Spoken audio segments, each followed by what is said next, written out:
দেখে তো সুন্দরী কন্যা বিয়ে বসতে চাইবে না, কি করা যায়, কি করা যায়? মায়ার নবী ডাক দিয়ে বললেন, ও সাহাবীর দল, তোমরা কোনো চিন্তা করো না।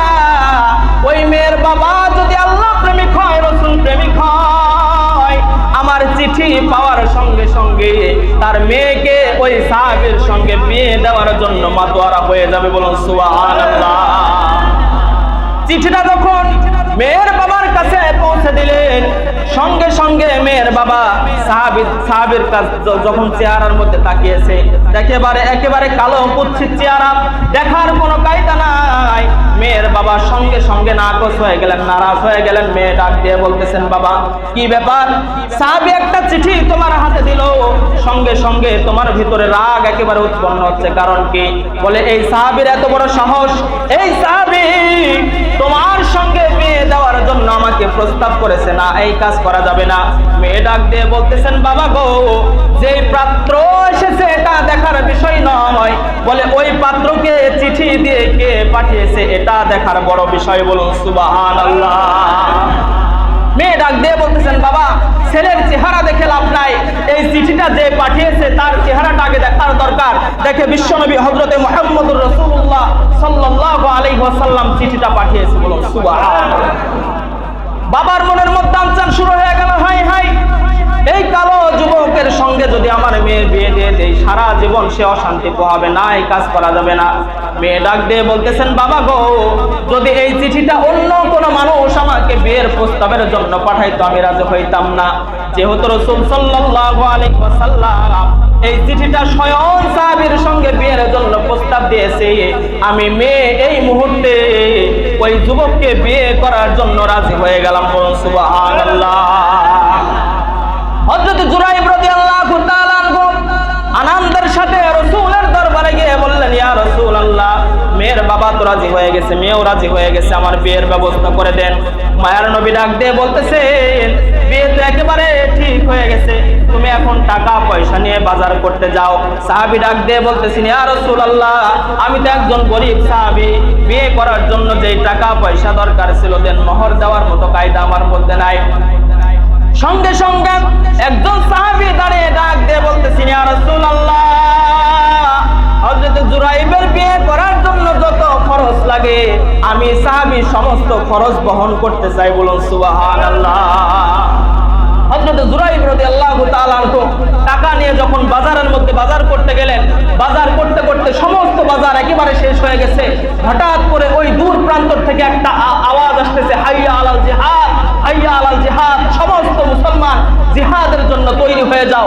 হযরত জুরাইব রাদিয়াল্লাহু তাআলা আনহু হাতের মধ্যে যত রকম বাজার ছিল সমস্ত বাজার ফিকে ফেলে দিয়ে একটা তরবারির দোকানে গিয়ে তরবারির দোকান থেকে একটা তরবারি কিনে রাসূল সাল্লাল্লাহু আলাইহি ওয়াসাল্লামের সঙ্গে জিহাদ করার জন্য অংশগ্রহণ করেছে। বলুন সুবহানাল্লাহ। হযরত জুরাইব রাদিয়াল্লাহু তাআলা আনহু জিহাদের ময়দানে যখন উপস্থিত হয়, জিহাদের সময় একটা নিয়ম ছিল, যে সমস্ত যোদ্ধারা জিহাদ করার জন্য অংশগ্রহণ করবে প্রত্যেকটা জিহাদের প্রত্যেকটা যুবকের চেহারা সুন্দরভাবে খুলে পর্যবেক্ষণ করা হতো, তার মধ্যে কোনো কাফেরের সন্তান আছে কিনা, তার মধ্যে কোনো মুনাফিকের সন্তান আছে কিনা। কেন এই জরিপ করা হতো? বলে ওই সাহাবীদের মধ্যে, ওই যোদ্ধাদের মধ্যে যদি কোনো কাফেরের সন্তান অংশগ্রহণ করে তাহলে জিহাদের ময়দানে জিহাদ করে জেতা কখনোই সম্ভব হবে না। মুসলমান ইমানদার আল্লাহর গোলাম, ঘটনা অনেক বড় সংক্ষিপ্ত করে বলতেছি, সাহাবীদের আমল নামা, সাহাবীদের ঈমান কেমন ছিলেন। জিহাদের ময়দানে যখন জিহাদ করার জন্য যখন অংশগ্রহণ করেছে প্রত্যেকটা যোদ্ধার চেহারা খুলে দেখা হচ্ছে, দেখে দূর প্রান্তরের মধ্যে একটা সাহাবী একটা যুবকের মধ্যে কালো একটা মাস্ক পরে ওই যুবকের লাইনের মধ্যে দাঁড়িয়ে আছে। সমস্ত সাহাবীর মনের মধ্যে খটকা লেগে গেল, হায় হায়, সমস্ত যোদ্ধা তো মুখ খুলে দাঁড়িয়ে আছে বীর পুরুষের মতো, কিন্তু ওই সাহাবীকে, ওই লোকটাকে মুখের মধ্যে কালো মাস্ক। মুসলমান ইমানদার আল্লাহর গোলাম, মায়ার নবী ডাক দিয়ে বলতে, শোনো যুবক, তুমি কে? তোমার চেহারা খুলো, আমি দেখতে চাই। ওই যুবক ডাক দিয়ে বলতেছিল, ইয়া রাসূলুল্লাহ, আমি যেই হই না কেন আমার মুখের কালো মাস্ক সেই মুহূর্তে খোলা সম্ভব নয়, তাহলে এতটুকু মনে রাখবেন, আমি সাহাবী যদি জিহাদের ময়দানে অংশগ্রহণ করতে পারি তাহলে কোনো মুসলমানের ক্ষতি হবে না, কোনো ইসলামের ক্ষতি হবে না। আমি সাহাবী একা যুদ্ধ করে মুসলমানের জয় বয়ে আনবো। বলো সুবহানাল্লাহ।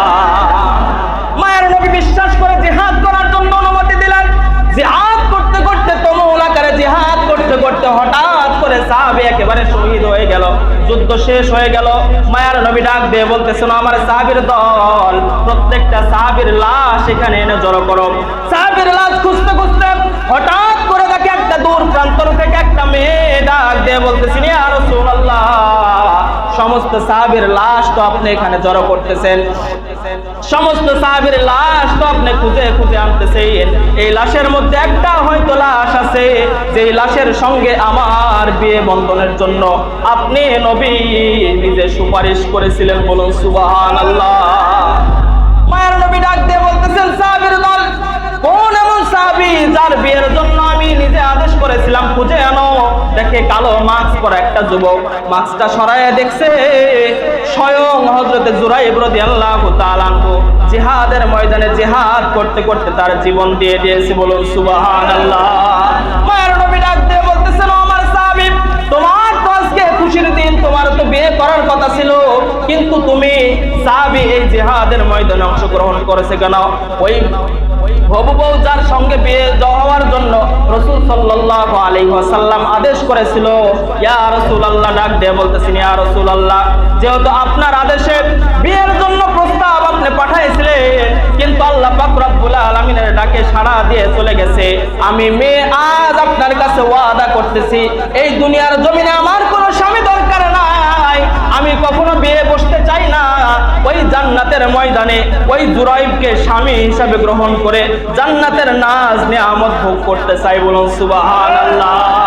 সঙ্গে সঙ্গে রাসূল সাল্লাল্লাহু আলাইহি ওয়াসাল্লাম মুস্কি হেসে ডাক দিয়ে বলতেছেন, সাহাবীর দল, তোমরা কি দেখেছো জান্নাতের মধ্যে থেকে হুর পরীরা এসে হযরত জুরাইবের লাশ নেওয়ার জন্য তাড়াহুড়া করতেছে? বলুন সুবহানাল্লাহ।